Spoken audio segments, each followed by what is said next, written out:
Jesus Nazareno, sinasamba ka namin, pinipintuho ka namin. Aral mo ang aming buhay at kaligtasan, Nuestro Padre Jesus Nazareno, iligtas mo kami sa kamatayan. Ang krus mong pinamatayan ay sagisag ng aming kaligtasan. Nuestro Padre Jesus Nazareno, dinarangal ka namin. Nuestro Padre Jesus Nazareno, inulwalhati ka namin. Nuestro Padre Jesus Nazareno, inarangal ka namin. Nuestro Padre Jesus Nazareno, inulwalhati ka namin.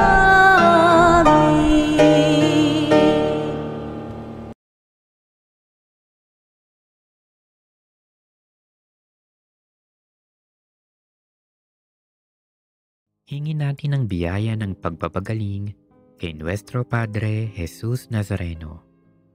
Manalangin tayo sa ngalan ng Ama at ng Anak at ng Espiritu Santo. Amen. O Nuestro Padre Jesus Nazareno, puno ng pag-ibig at habag para sa mga nahihirapan at nagdurusa. Ikaw ang takbuhan ng lahat ng lubos na nangangailangan. Kaya buong pagpapakumbaba akong lumalapit sa iyo at itinataas ang aking puso, kaluluwa at buong pagkatao. O Nuestro Padre Jesus Nazareno, hipuin mo ako ngayon ng iyong mapaghimalang kamay at idulot sa akin ang pagpapagaling at mabuting kalusugan na aking minimithi. Puspusin mo ako ng iyong biyaya, lakas at kapangyarihan, nang tuluyan ng mapawi ang aking sakit, kalungkutan at pagdurusa.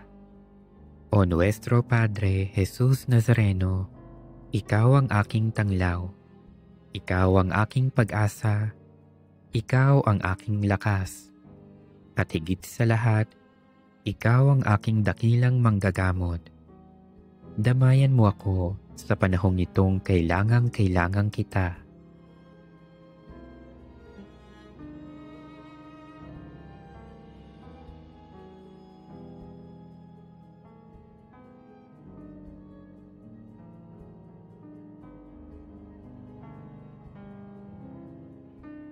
O Nuestro Padre Jesus Nazareno, samahan mo ako sa oras ng pagsubok at paghihirap. Patibayin mo ang aking pananampalataya. Palakasin mo ang aking loob nang malampasan ko ang karamdamang nagpapahirap sa akin at sa maraming may sakit. O Nuestro Padre Jesus Nazareno, dinggin mo ang aking mga hibik nang tuluyan kong madama ang iyong nakapagpapagaling na pag-ibig. Nananalig akong gagawa ka ng himala sa aking buhay. O Nuestro Padre Jesus Nazareno, buong paggalang at pagtitiwala akong tumatawag sa iyo. Pagalingin mo nawa ako mula sa lahat ng aking karamdaman. Alisin mo nawa ang aking mga takot at alalahanin sa buhay. Patawarin mo nawa ako sa aking mga kasalanan at bigyan mo nawa ako ng tunay na kapayapaan at malakas na pangangatawan. O Nuestro Padre Jesus Nazareno, nagtitiwala ako sa iyong walang hanggang kapangyarihan. Nananalig ako sa iyong mga salita at naniniwala akong walang sakit na hindi mo kayang pagalingin. Alam kong hindi mo ako bibiguin, kaya narito ako at nagpapasalamat sa iyong walang hanggang pagkalinga sa akin. O Nuestro Padre Jesus Nazareno, Turuan mo akong magtiwala sa dakilang kalooban ng Diyos. Maging handa nawa akong tanggapin kung ano ang kaniyang naisin. Nang buong tapang kong maharap ang lahat ng pagsubok at paghihirap. O Nuestro Padre Jesus Nazareno, kaawaan mo ako. Amen.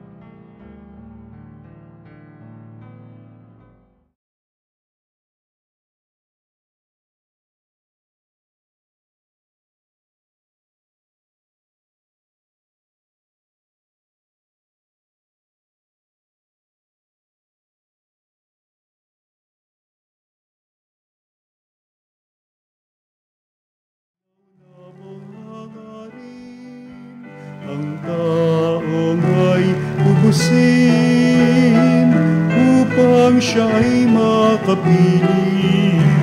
Mapag-irog na Diyos natin. Bayan, magsiawit na bayan, ilagpalaka, dakilang biyayang pangako niya. Sumilay ka. Sa ngalan ng Ama at ng Anak at ng Espiritu Santo. Amen. Sumainyo ang Panginoon. At sumaiyo rin. Mga kapatid, aminin natin ang ating mga kasalanan upang tayo ay maging marapat gumanap sa banal na pagdiriwang. Sinugong tagapagpagaling sa mga nagsisisi, Panginoon, kaawaan mo kami. Panginoon, kaawaan mo kami. Dumating na tagapag-anyaya, mga makasalanan ay magsisi. Kristo, kaawaan mo kami. Kristo, kaawaan mo kami. Nakaluklok ka sa kanan ng Diyos Ama para ipamagitan kami. Panginoon, kaawaan mo kami. Panginoon, kaawaan mo kami. Kaawaan tayo ng makapangyarihang Diyos. Patawarin tayo sa ating mga kasalanan at patnubayan tayo sa buhay na walang hanggan. Amen.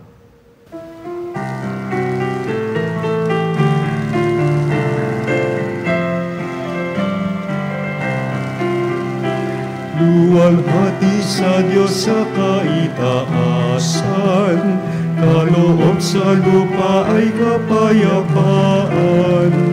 Pinupuri ka't ipinagdarangal, sinasamba ka dahil sa dakila mong kalwalhatian. Panginoon naming Diyos, Hari ng langit, Amang makapangyarihan, Panginoong Jesucristo, bugtong na anak ng Diyos, kordero ng Ama. Ikaw na nag-aalis ng mga kasalanan ng sanlibutan. Tanggapin mo ang aming kahilingan. Ikaw na naluluklok sa kanan ng Ama.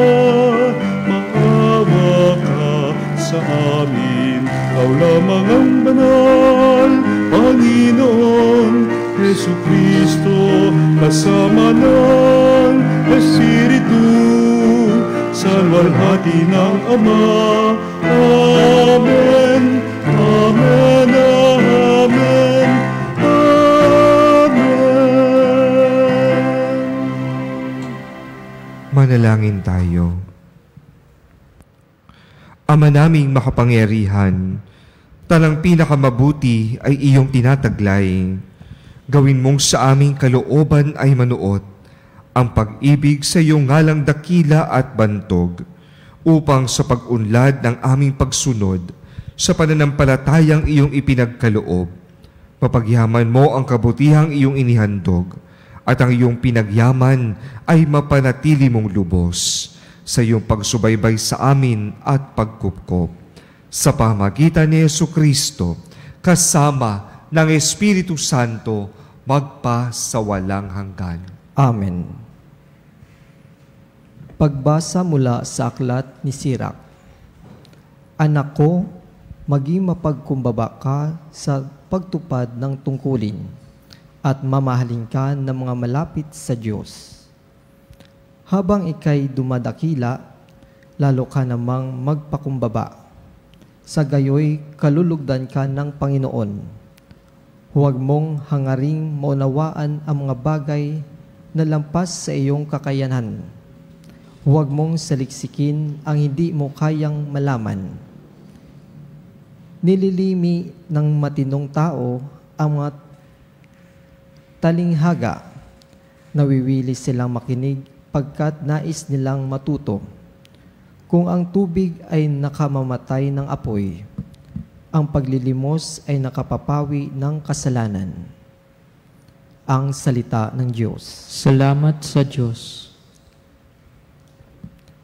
Poon biyaya mo'y bigay sa mahirap naming buhay.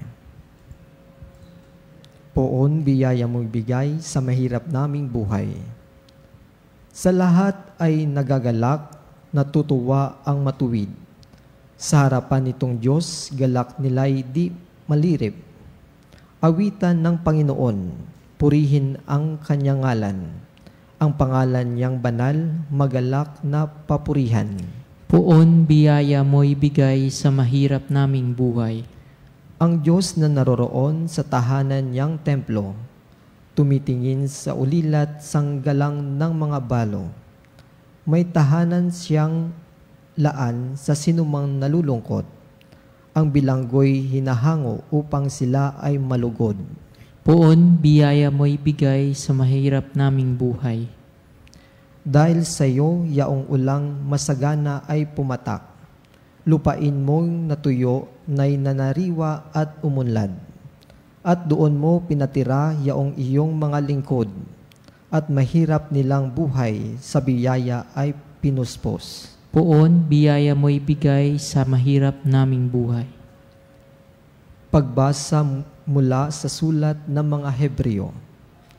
Mga kapatid, hindi kayo lumapit gaya ng paglapit sa mga Israelita sa iyong bundok na nakikita sa bundok ng Sion, Sinai, na may nagliliyab na apoy, balot ng pusikit na kadiliman, may malakas na hangin, may tunog na trompeta at tinig na nagsasalita.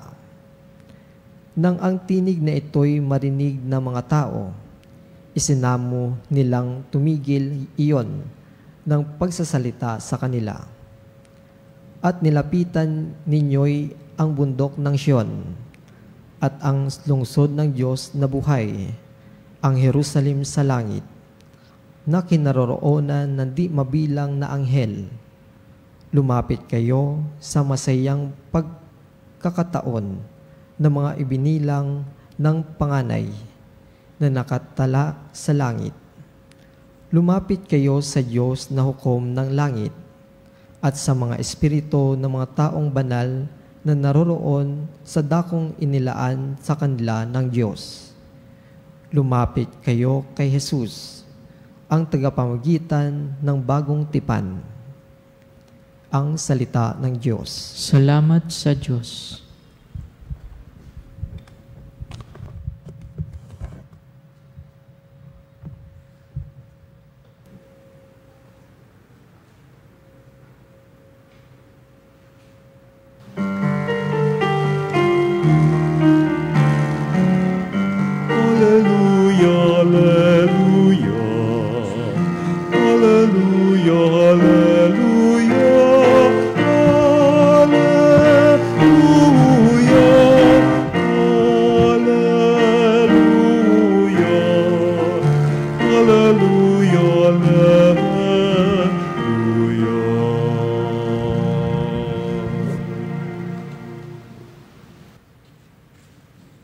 Sumainyo ang Panginoon. At sumaiyo rin Ang mabuting balita ng Panginoon ayon kay San Lucas. papuri sa iyo, Panginoon.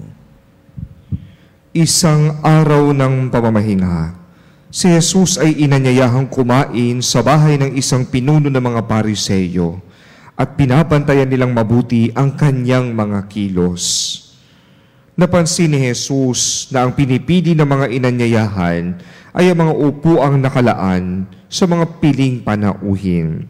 Kaya't sinabi niya ang talinhagang ito, Kapag inanyayahan kanino man sa isang kasalan, huwag mong pipiliin ang tanging upuan. Baka may inanyayahan lalong tanyag kaysa sa iyo. At lalapit ang nag-anyaya sa inyong dalawa at sasabihin sa iyo, maaari bang ibigay ninyo ang upuang iyan sa taong ito? Sa gayoy, mapapahiya ka at doon malalagay sa pinakaabang upuan. Ang mabuti, kapag naanyayahan ka, doon ka maupo sa pinakaabang upuan. Sapagat paglapit ng nag-anyaya sa iyo, ay kanyang sasaibihin, kaibigan, dini ka sa kabisera. Sa gayon, nabigyan ka ng malaking karangalan sa harapan ng mga panauhin, sapagat ang nagpapakataas ay ibababa, at ang nagpapakababa ay itataas. Sinabi naman ni Jesus sa nag-anyaya sa kanya, kapag naghahanda ka, huwag ang mga kaibigan mo, mga kapatid, mga kamag-anak, o mayayamang kapitbahay ang anyayahan mo, sapagkat aanyayahan ka rin nila, at sa gayoy, nagantihan ka. Kaya kung ikaw ay maghahanda ng isang malaking salo-salo, ang mga pulubi, mga pingkaw, mga pilay, at ang mga bulag ang anyayahan mo, hindi sila makagaganti sa iyo, at sa gayoy, magiging mapalad ka. Gagantihan ka ng Diyos sa muling pagkabuhay ng mga banal. Ang mabuting balita ng Panginoon. Pinupuri ka namin, Panginoong Hesukristo.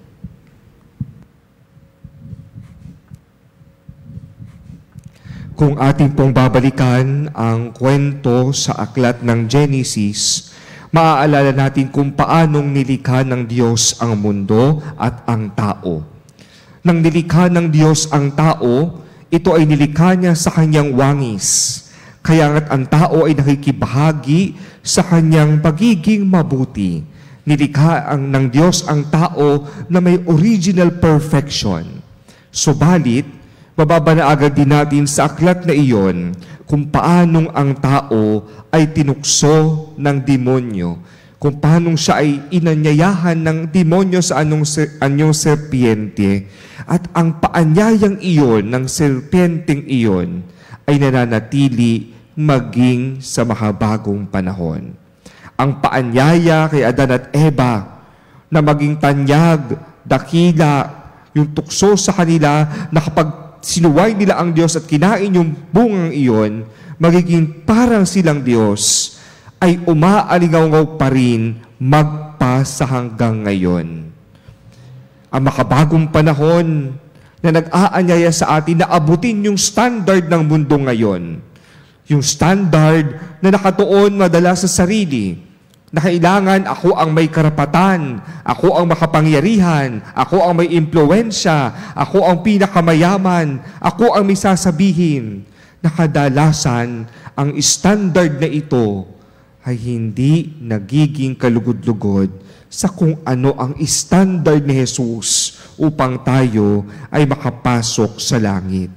Kaya naman sa ika-22 linggo sa karaniwang panahon, ipinapaalala sa atin ng ating mga pagbasa ang formula kung paano nga ba natin mararating ang buhay na walang hanggan. At sa mga pagbasa na banaagan natin ang humility at generosity, na kapag ito ay pinagsumikapan natin, makakamit natin ang eternity. Humility plus generosity equals eternity. Sa unang pagbasa, narinig natin ang paanyaya ng aklat ng Sirak na kung saan ipinapaalala na maging mababa ang ating kalooban sa pagganap, sa pagtupad ng ating mga tungkulin sa Diyos. At isa sa ating tungkulin sa Diyos ay ang ibigin siya ng lubuksan. Subalit ang pag-ibig sa Diyos ay hindi lamang tungkol sa pagdarasal at pagsamba. Bagkus ang pag-ibig sa Diyos ay laging kaaslinsabay ng pagmamahal sa kapwa, ng pagbibigay ng tulong, ng paglilimos. Kaya nga doon sa huling bahagi, sinabi sa aklat na iyon na kung ang tubig ay nakapapawi ng apoy, ang paglilimos ay nakapapawi ng kasalanan. Binibigyan ng diin ng unang pagbasa ang kababaang loob at ang paglilimos, ang pag-aabot ng tulong, ang pagiging bukas palad sa mga nangangailangan upang ating makamit ang buhay na walang hanggan. At ito naman yung ipinakita sa atin ng ikalawang pagbasa, kung ano nga ba yung itsura, ano nga ba yung buhay na walang hanggan. At malinaw ang sinabi ng ikalawang pagbasa na ito ay lungsod ng Diyos. At doon makikita natin kung paanong ang bayan ng Diyos sa lungsod na iyon ay nagbubunyi sa Kanya. Na kung saan napakadaming mga anghel at mga banal ang nandoon ay nananahan at doon tayo inaanyayahan ng Diyos. Doon tayo inaasahan na sana makamit natin pagkatapos ng buhay na ito, yung buhay na walang hanggan na pinaglaanan sa atin ng Diyos sa pamamagitan ng kamatayan ni Jesus sa krus. Pero ang tanong, tayo ba ay nagsusumikap maabot ang buhay na ito? O baka naman tayo, kadalasan o madalas, ay kontento na lamang sa kung ano ang ibinibigay ng mundong ito. Sa ating ebanghelyo, binigyan ng diin ni Jesus ang kababaang loob. Nang kanyang binanggit ang unang talinhaga tungkol sa mga panauhi na pinipili ang kabisera. Napansin kasi ni Jesus na doon sa kasalan, ang mga naanyayahang mga Pariseo, Eskriba o mga Hudyo ay nais laging piliin agad yung upuan para sa panauhing pandangal, yung kabisera.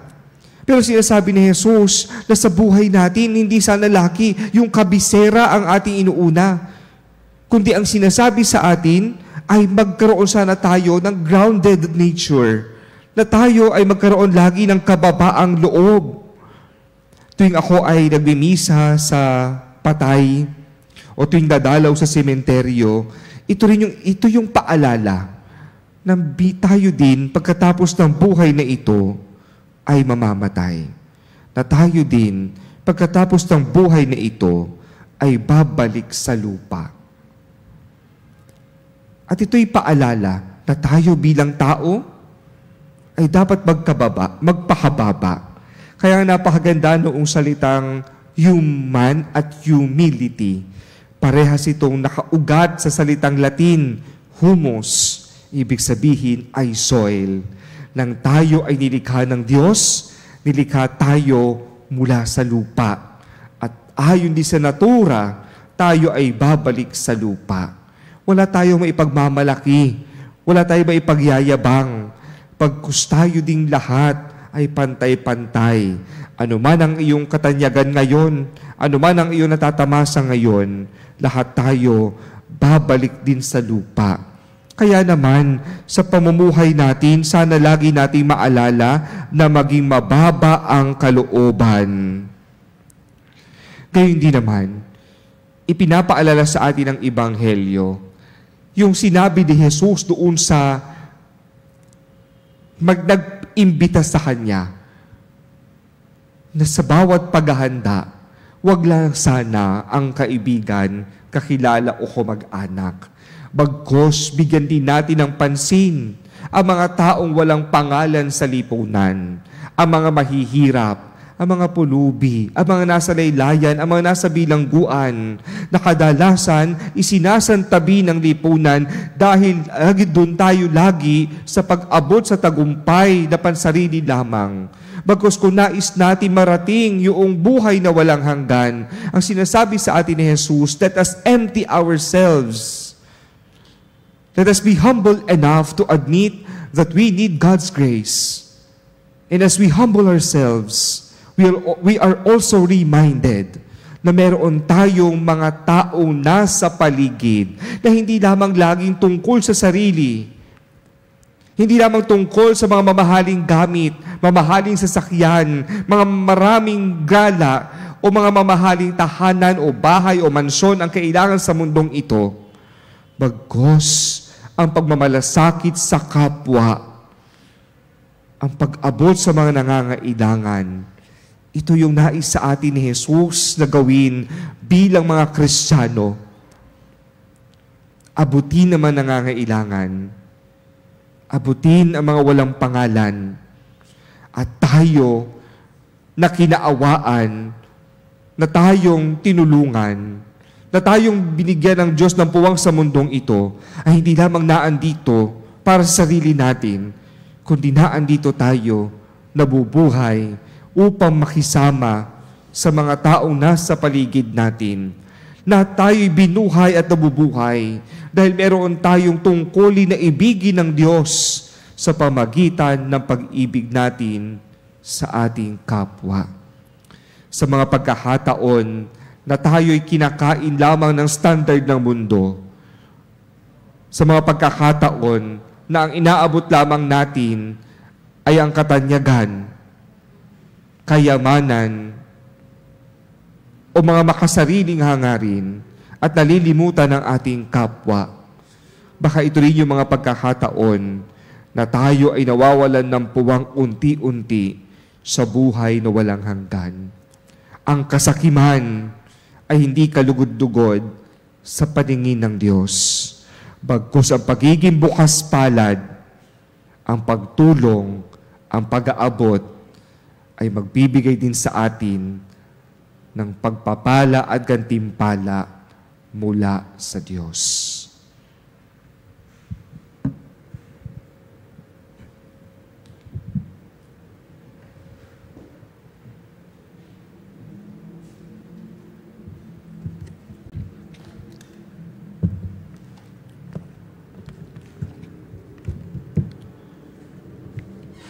Sumasampalataya ako Sa Diyos amang makapangyarihan sa lahat, na may gawa ng langit at lupa. Sumasampalataya ako kay Hesukristo, iisang anak ng Diyos, Panginoong nating lahat. Nagkatawang tao siya lalang ng Espiritu Santo. Ipinanganak ni Santa Mariang Berhen.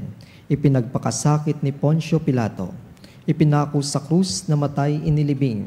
Nanaog sa kiraroonan ng mga yumao, na may ikatlong araw na buhay namang muli.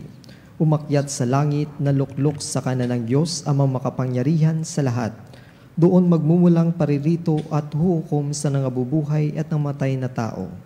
Sumasampalataya naman ako sa Diyos Espiritu Santo, sa banal na simbahang Katolika, sa kasamahan ng mga banal, sa kapatawaran ng mga kasalanan, sa pagkabuhay ng mga muli at namatay na tao, at sa buhay na walang hanggan. Amen.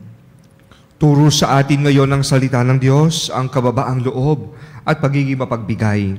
Manalangin tayo sa pagkakamit natin ng biyaya ng kababaang loob at kabukasang palad. Ang ating itutugon, Panginoon, dinggin mo kami. Panginoon, dinggin mo kami. Panginoon, itinatag mo ang simbahan upang maging kasangkapan ng kaligtasan para sa lahat. Matupad niya nawa ang kanyang misyon ng buong kababaang loob at katapatan. Manalangin tayo. Panginoon, dinggin mo kami. Panginoon, ibinigay mo sa Santo Papa at sa lahat ng mga pinunong rehiyoso ang tungkuling ipangaral ang mabuting balita sa salita at sa gawa. Sila naway magsumikap sa pagtatag ng iyong kaharian sa mga puso ng lahat ng tao. Manalangin tayo. Panginoon, dinggin mo kami. Nagtatag ka ng mga kapangyarihang sibil upang itaguyod ang kapakanang pangkalahatan. Nawa isulong ng mga hinalal ng bayan ang katarungan, kapayapaan at kagalingan ng lahat ng mamayan sa halip ng sarili nilang interes. Manalangin tayo. Panginoon, dinggin mo kami.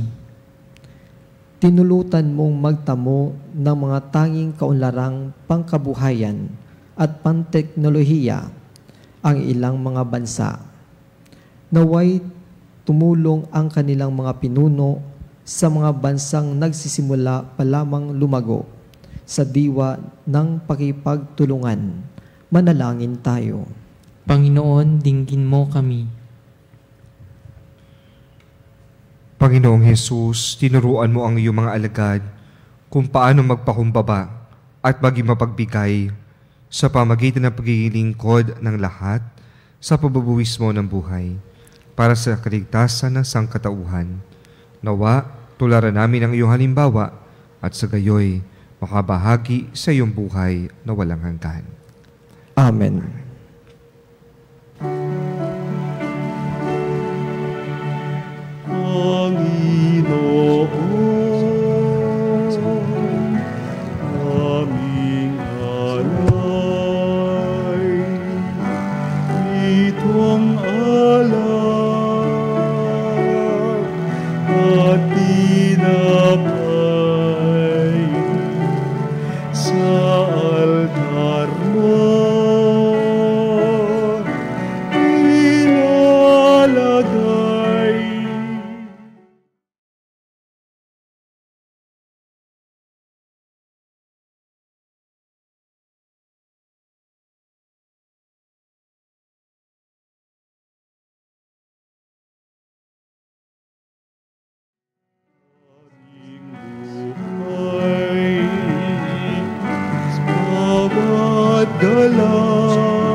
Manalangin kayo mga kapatid upang itong paghahain ay kalugdan ng Diyos amang makapangyarihan.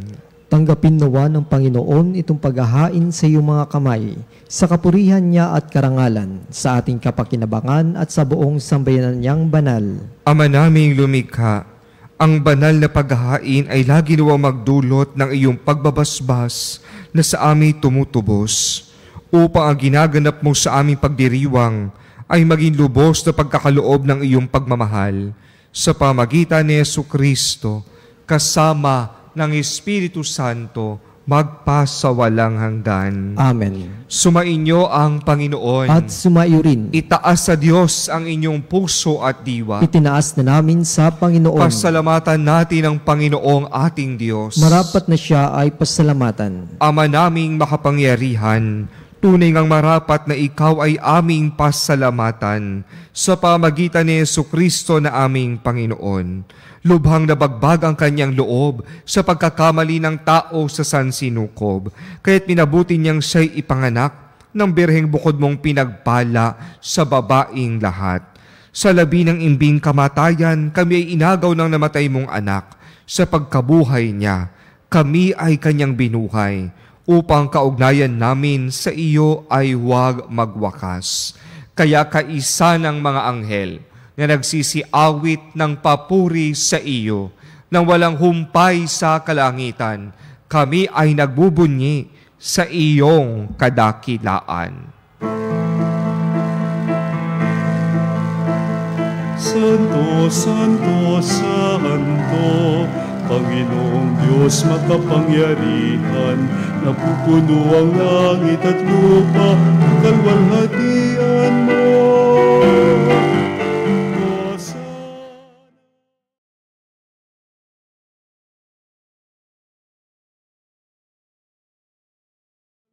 Naparirito sa ngalan ng Panginoon, Hosana sa kaitaasan.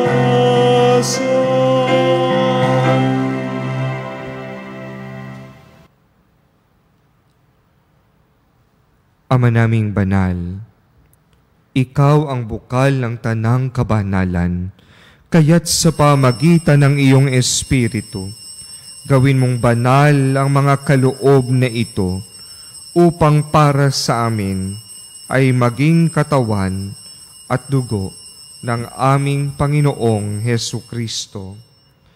Bago niya pinagtiis ang kusang loob na maging handog, hinawakan niya ang tinapay, pinasalamatan kanya, pinaghati-hati niya iyon, iniabot sa kanyang mga alagad at sinabi,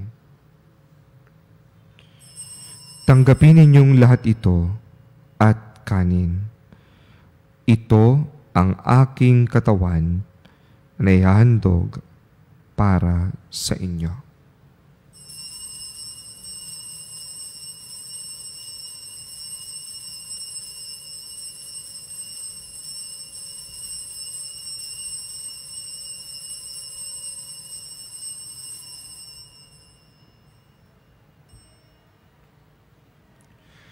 Gayon din naman noong matapos ang hapunan, hinawakan niya ang kalis, muli kanyang pinasalamatan. Iniabot niya ang kalis sa kanyang mga alagad at sinabi, "Tanggapin ninyong lahat ito at inumin. Ito ang kalis ng aking dugo, ng bago at walang hagantipan. Ang aking dugo na ibubuhos para sa inyo at para sa lahat, sa ikapagpapatawad ng mga kasalanan. Gawin ninyo ito sa pag-alala sa akin."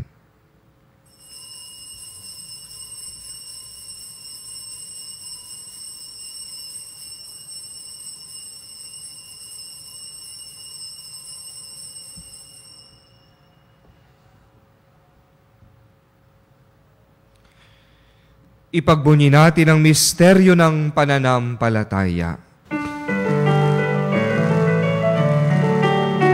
Si Kristo ay gunitain, sarili ay inihain.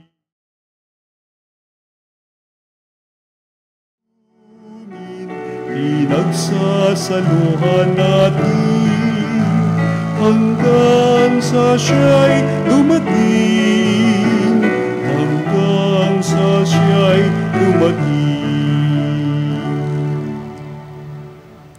Ama, ginagawa namin ngayon ang pag-alala sa pagkamatay at muling pagkabuhay ng iyong anak. Kaya't iniaalay namin sa iyo ang tinapay na nagbibigay buhay at ang kalis na nagkakaloob ng kaligtasan. Kami nagpapasalamat dahil kami iyong minarapat na tumayo sa harap mo para maglingkod sa iyo. Isinasamo po namin kami magsasalo-salo sa katawan at dugo ni Kristo ay mabuklod sa pagkakaisa sa pamagitan ng Espiritu Santo. Ama, lingapin mo ang iyong simbahan na laganap sa buong daigdig. Puspusin niyo po kami sa pag-ibig, kaisa ni Leon na aming Papa at ni Elias na aming Obispo at ng Tanang Kaparian. Alalahanin mo rin ang mga kapatid naming nahimlay na may pag-asang sila'y muling mabubuhay, gayon din ang lahat ng mga pumanaw. Kaawaan mo sila at patuloyin sa iyong kaliwanagan. Kaawaan mo at pagindapating kaming lahat na makasalo sa iyong buhay na walang wakas. Kaisa ng mahal na Birheng Maria na Ina ng Diyos, kaisa ni San Jose na kanyang kabiyak ng puso, kaisa ng mga apostol, ng lahat ng mga banal na namuhay dito sa daigdig ng kalugod-lugod sa iyo, maipagdiwang nawa namin ang pagpupuri sa ikararangal mo sa pamagitan ng iyong anak na aming Panginoong Hesukristo. Sa pamamagitan ni Kristo, kasama niya at sa Kanya, ang lahat ng parangal at papuri ay sa iyo, Diyos amang makapangyarihan, kasama ng Espiritu Santo, magpa sa walang hanggan. Amen. Amen. Amen.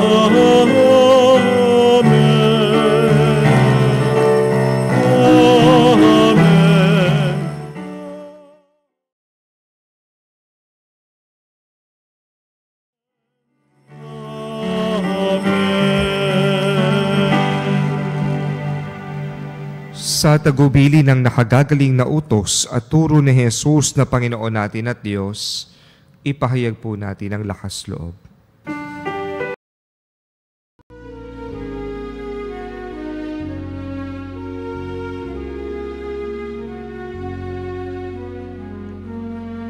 Ama namin,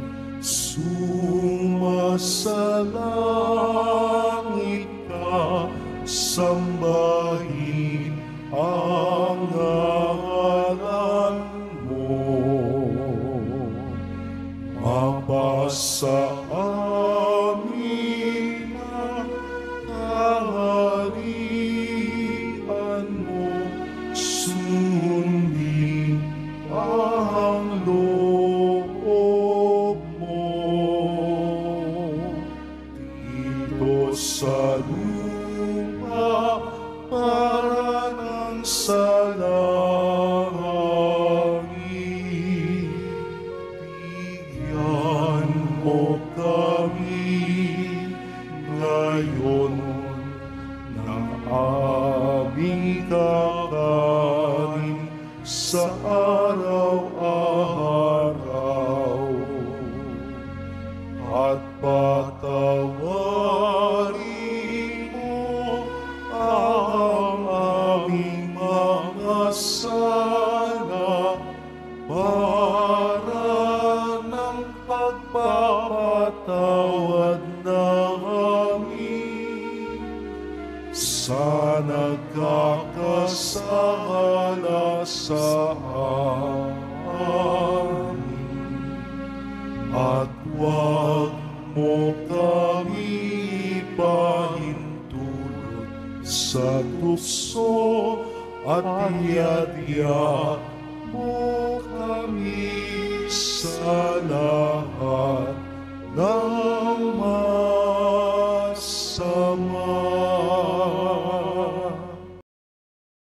Namin kami adya sa lahat ng masama, pagkalooban ng kapayapaan araw-araw, iligtas sa kasalanan at ilayo sa lahat ng kapahamakan, samantalang aming pinananabikan ang dakilang araw ng pagpapahayag ng tagapagligtas naming si Hesu Kristo. Sapagkat iyo ang kaharian, kapangyarihan at ang kapurihan, magpakailanman. Amen. Panginoong Hesu Kristo, sinabi mo sa iyong mga apostol, kapayapaan ang iniiwan ko sa inyo, ang aking kapayapaan ang ibinibigay ko sa inyo. Tunghayan niyo po ang aming pananampalataya at huwag ang aming mga pagkakasala.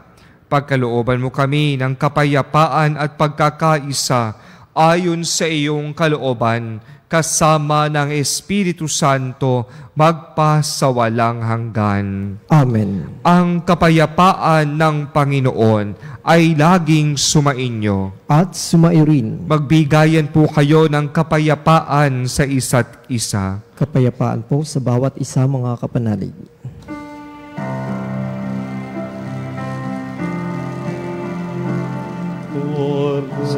Kordero ng Diyos na nag-aalis ng mga kasalanan ng mundo.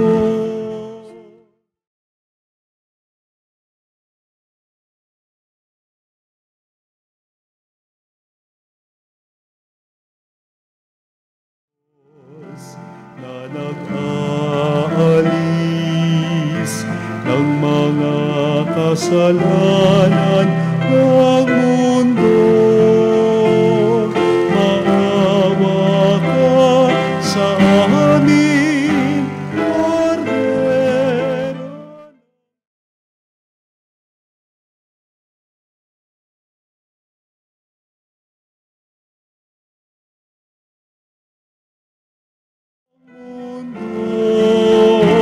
Ipagkaloob po ninyo sa amin ang kapayapaan.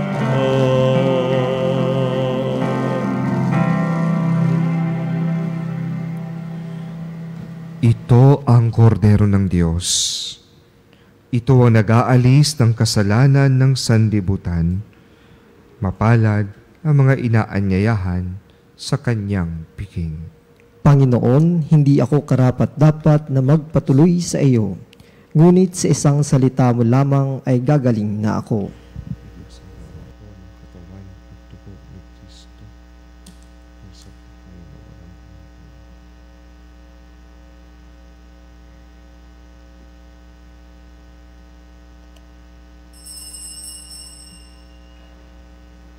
kapanalig, ating dasalin ang komunyong espiritual. O Jesus, nananalig ako sa pananahan mo sa kabanal-banalang sakramento.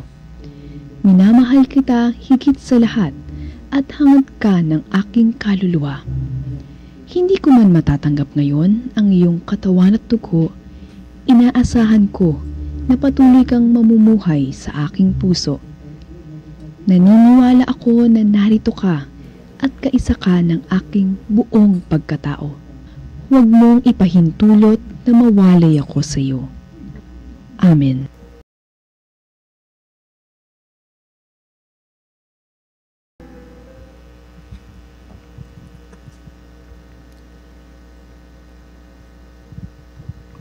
Manalangin tayo. Ama naming mapagmahal, kaming nagsalo-salo sa pagkain mong bigay, ay humihiling ng lakas mong inilalaan upang ang kagandahang loob namin madagdagan sa paglilingkod namin sa iyong kadakilaan na nagpapaalab sa pag-ibig namin sa kapwa-tao. Sa pamagitan ni Jesucristo, kasama ng Espiritu Santo, magpasawalang hanggan. Amen. Panalangin para sa mga may sakit. Panginoong Jesucristo, pinasan mo ang aming mga tiisin at dinala mo ang aming mga dalamhati upang iyong ipakilala ang halaga ng pagtitiis at ng pangangailangan ng tao ng iyong tulong. Magiliw mo pong dinggin ang aming mga panalangin para sa mga minamahal namin at para sa lahat na may mga karamdaman. Loobin mo nawang maunawaan ng taong labis na nahihirapan dahil sa dinaranas din ng mga sakit at karamdaman na sila'y kabilang sa iyong mga hinirang. Tulungan niyo pong maunawaan nila na sila ay kaisa mo sa iyong mga pagtitiis para sa ikaliligtas ng sangkatauhan. Amen.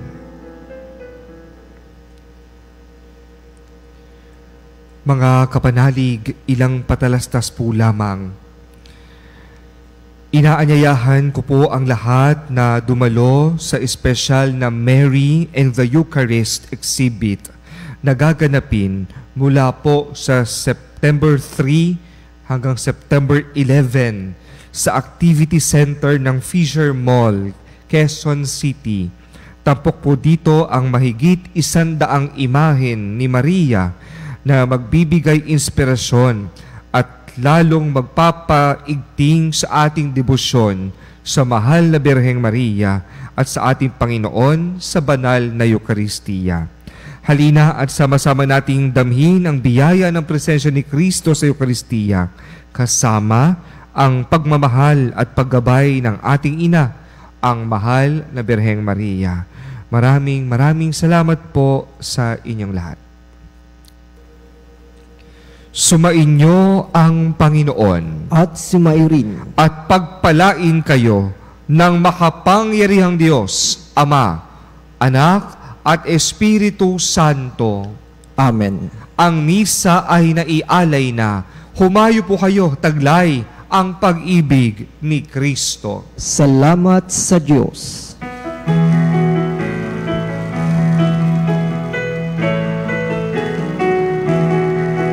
Magsinawit kayo sa Panginoon. Hallelujah!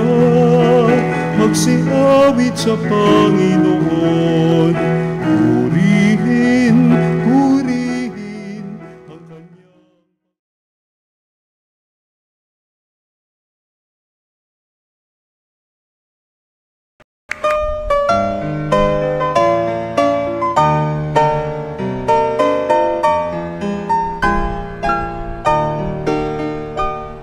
Nuestro Padre Jesus Nazareno, sinasamba ka namin, pinipinto ka namin, aral mo ang aming buhay at kaligtasan. Nuestro Padre Jesus Nazareno, iligtas mo kami sa kamatayan. Ang krus mong pinamatayan ay sagisag ng aming kaligtasan. Nuestro Padre Jesus Nazareno, dinarangal ka namin. Nuestro Padre Jesus Nazareno, inulwalhati ka namin. Nuestro Padre Jesus Nazareno, inarangal ka namin. Nuestro Padre Jesus Nazareno, inulwalhati ka namin.